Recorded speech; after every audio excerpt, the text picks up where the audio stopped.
Welcome back, friends. This is going to be one of those, I guess, infamous odds and ends videos that I'm kind of known for to throw up here from time to time.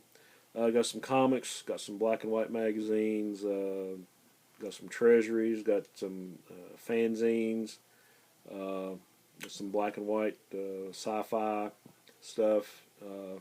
So I'll just kind of get into it. This is just stuff that I've got in the last couple of weeks. I've finally gotten around to doing some videos. This will be the third one I've shot tonight. This might be the last one I show. Well, I might have one more this coming week. And then next week I'm going to the convention, so I'll probably do like a haul video after that. But anyway, got some cool Silver Age books to start out with. Marvel's Greatest Comics number 31. One of those square-bound beauties. Of course, these are reprints. Not really sure what issue this is reprinted from. And I know it's a Jack Kirby cover, but I know for a fact that the Daredevil figure is Wally Wood. If I'm wrong about that, somebody tell me, but that distinctly looks like Wood, and the rest of it is, of course, Jack Kirby. But really nice. Got this for a really good price. Really nice shape. Probably a fine plus. Another one's pretty nice shape. Another great square bound reprint. Special Marvel Edition number 1. A nice looking spine on it, which is kind of hard to find with these books. Great cover. And got a good deal on this one. And we got Star Spangled War Stories number 142, Enemy Ace, with a beautiful Joe Kubert cover. This is the only one of these I've got to read so far, and this is just a wonderful, wonderful story. Great cover. I know we got a lot of Kubert fans. Also pretty nice shape. Okay, and the last one from the Silver Age pile. Nick Fury, Agent of S.H.I.E.L.D. number 3. This is one that I didn't have. Really cool Steranko cover and artwork. Probably a solid VG. Got some spine issues, but that's about it. Okay, let's kind of get into the, I guess, the oddball stuff. I know a lot of guys are big EC fans. I am myself. The originals are like, really crazy price-wise. And I've got a few, but something I have been wanting to collect are some of the color reprints that they first started coming out with in these magazine size. So this is Weird Fantasy number 1. I guess EC Classics number 5. Reprints. A lot of those classic sci-fi stories and colors. Al Feldstein cover, or Feldstein, however you want to pronounce it. Got some great Feldstein art, Wally Wood, Al Williamson. Just, I love these. I'd like to get the whole set of the sci-fi stuff. So if anybody has any extras they want to sell, let me know. But just great reading. Got some black and white horror. Creepy number 48. All these were bought from the same seller, so a lot of times if I'll find somebody that's got some deals, or they'll combine shipping, and they're really good on the shipping, I'll try to buy several things from them.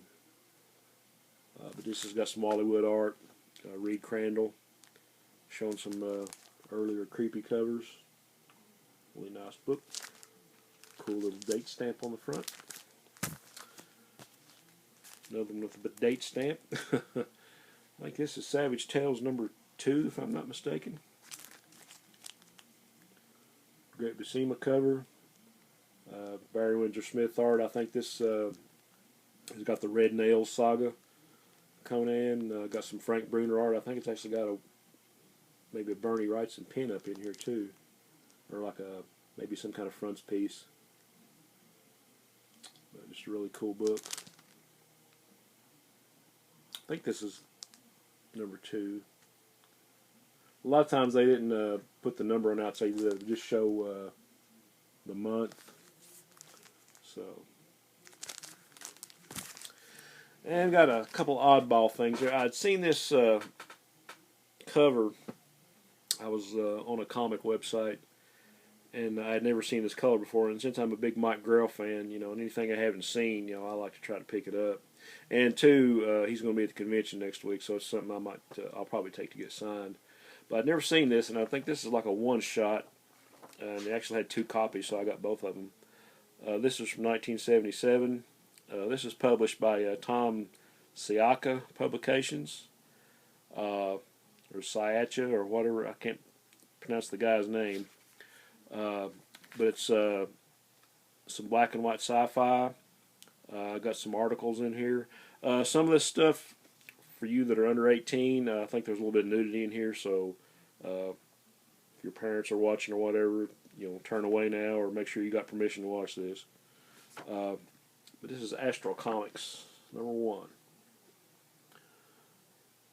Got a really cool Mike Grell cover. It's a magazine format. Got some really nice cardstock covers. And on the back you have an illustration by Walt Simonson. I love finding these little oddities that I've never heard of, especially if they got some of my favorite artists and writers in them.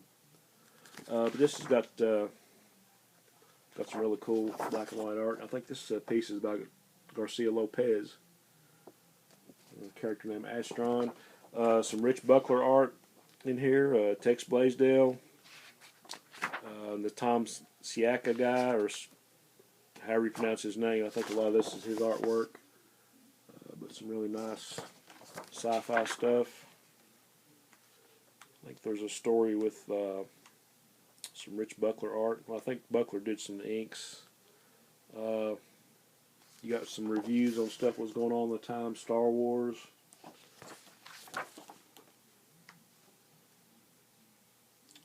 Some James Bond stuff. Spy Who Loved Me. And here's a great pinup. A character called Purity Snow.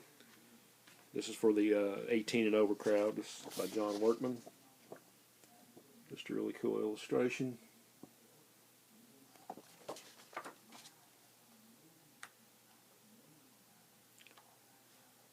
And more sci-fi stuff. The guy is pretty nice artwork. I'm one of those people that I love the black and white format probably just as much as I do the color format, and more so depending on who the artist is. There's some more advertisements for stuff that we're selling back then. Howard the Duck.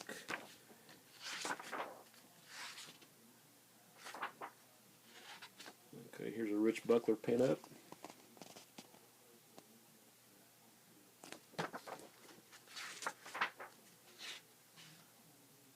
I'm not sure the artist in this, more, I guess what you call adult stuff. There's a pretty cool pinup, some guy named David Martin.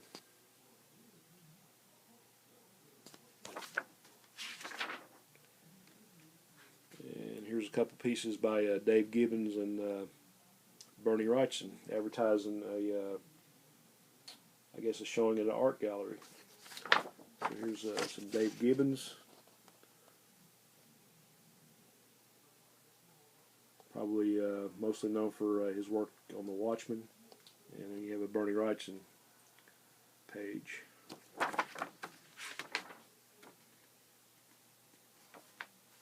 And a couple more pages where you can order stuff. I just thought this was a really cool find. He had 2 issues of it. This is like a higher grade one. I've already got it bagged. So for people like sci-fi, Mike Grell, or just oddities in general, this looks pretty cool. And speaking of Rich Buckler, another book I found. I think it might have been published by the same guy. This one came out in '81. But this is Galaxia magazine. And it looks, this is a cover by Rich Buckler and Dick Giordano. This came out in '81.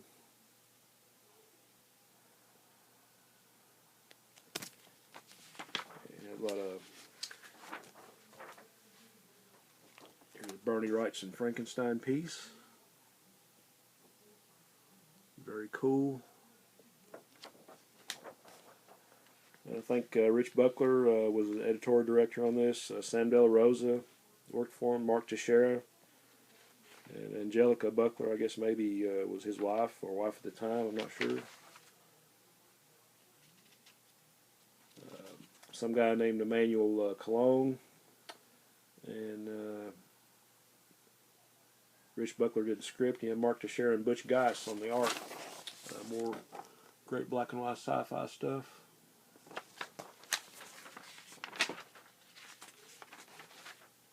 Really cool looking.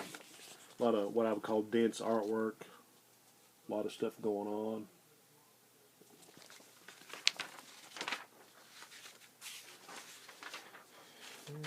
Let's see if I can find something else.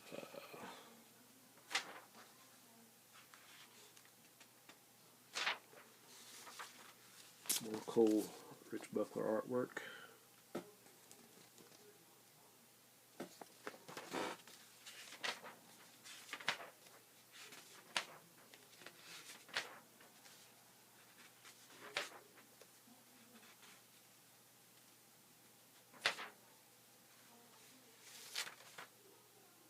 And even more Rich Buckler. Looked like he was trying to channel Jack Kirby on this stuff, especially on this next page. Kind of Kirby-esque looking art. Pretty cool.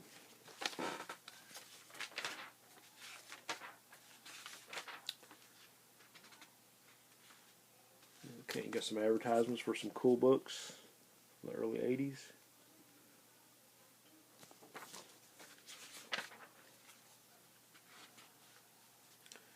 And something called the Batcave Comic Stores advertisements.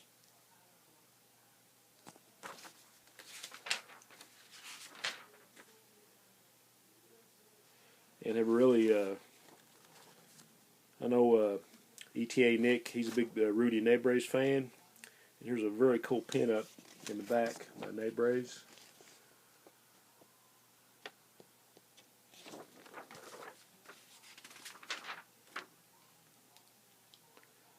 And you have a couple pin-ups by Romeo Tangal and Sam De La Rosa. Very cool sci-fi stuff.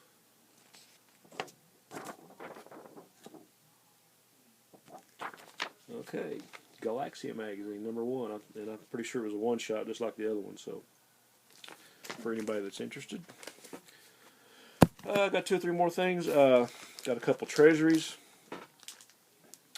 This is Marvel Treasure Edition #9, Giant Superhero Team Up.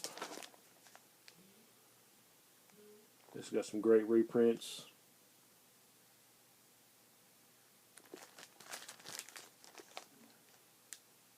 Thing versus Submariner, Silver Surfer. I think this reprint is from Silver Surfer 14. Thor and Hulk, Daredevil and Captain America. It's pretty decent shape too. The spine looks really good. So for you guys that are into treasuries. And I updated one of my treasuries because my other one was wore out. One of those famous first editions, number F7. They had some funky numbering. DC in the 60s and 70s had funky numbering on everything. But this is a reprint of All-Star Comics #3. First appearance of the Justice Society of America. And my other copy, I think it's missing a chunk out of the cover.